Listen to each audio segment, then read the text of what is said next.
สวัสดีทุกคนสำหรับคลิปนี้เราสั่งซื้อดินปลูกฝังมา3รถเนาะโมบดินปลูกฝังไว้เป็นดินแบบนี้เลยเขาเจ้าเอามาส่งแบบนี้ทับอิฐเอ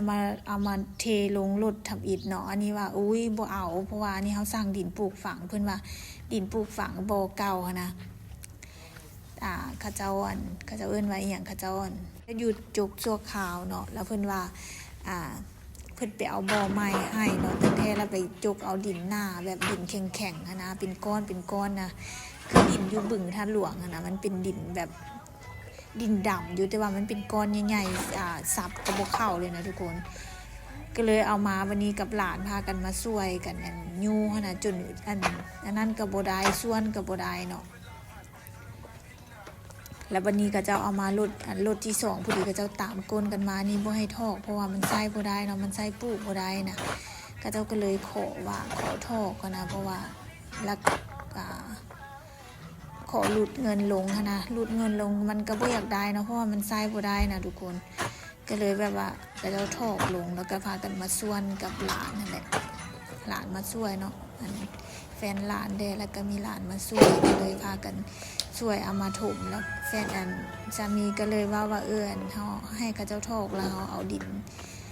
ปลูกซื้อดินปลูกมาใหม่อันนี้เป็นดินหน้าเนาะทุกคนเนาะดินหน้ามันก็ส่วนค่อนข้างจะง่ายเด้ตอนแรงวันเสาร์พากันมาช่วยกันเนาะนี่ก็ช่วยอย่างหลายบ่ได้ดอกเพราะว่าเจ็บแอวแหงนะก็พยายามช่วยได้เล็กๆน้อยๆเนาะอันนี้ก็มาถมข้างบ้านหลานก็เป็นคนยูแล้วก็แฟนเพิ่นก็เป็นคนพากันช่วยกันนะก็เอามาถมอันนี้เป็นดินหน้าเด้แล้วก็เป็นดินปลูกอันดีๆตัวนี้จะเป็นดินที่เพิ่นเอามาให้ทอกเป็นก้อนใหญ่ๆแบบนี้แหละทุกคนเคี่ยกับบ่ได้อีหยังกับบ่ได้เนาะเพราะว่ามันเป็นก้อนใหญ่ๆแข็งๆแบบนี้แหละก็เลยเอามาทอกใส่ทำอิฐว่าความตั้งใจว่าเอาดินปลูกฝังมาเทลงแล้วก็สิแบบพากันเกี่ยเรียบร้อยแล้วก็สิพากันปลูกดอกไม้อีหยังใส่ที่จริงแล้วมันบ่แม่นแบบนั้นเลยมันเอามาลงอันนี้จะเป็นดินหน้ากับไข่เด้เนาะดินหน้ามันก็ปลูกได้อยู่มันบ่ได้มีขี้หินหลายนะพอดีก็เจ้าเอา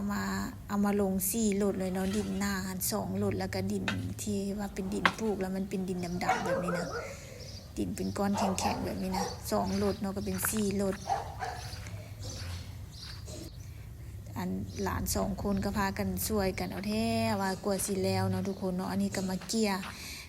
หลานเป็นคนเอามาทอกหลานยังบ่ทันได้เกี่ยนั่นน่ะก็มาเกี่ยหลังจากเลิกเวียกมาก็มาเกี่ยได้ซ้ำนี้ทุกคนแต่ว่ามันก็ยังบ่เพียงเนาะก็สิพยายามบ่ปลูกดอกไม้ดอกสิปลูกผักกิน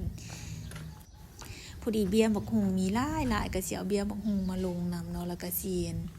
ปลูกมักทั่วมักแตงใส่เนาะแคมหัวนี่เนาะเพราะว่าทางหลังมันเพิ่นสิถมดินเพิ่นสิปรับดินอีกแล้วเฮาก็สิบ่ได้ปลูกแล้วนะก็สิมาถม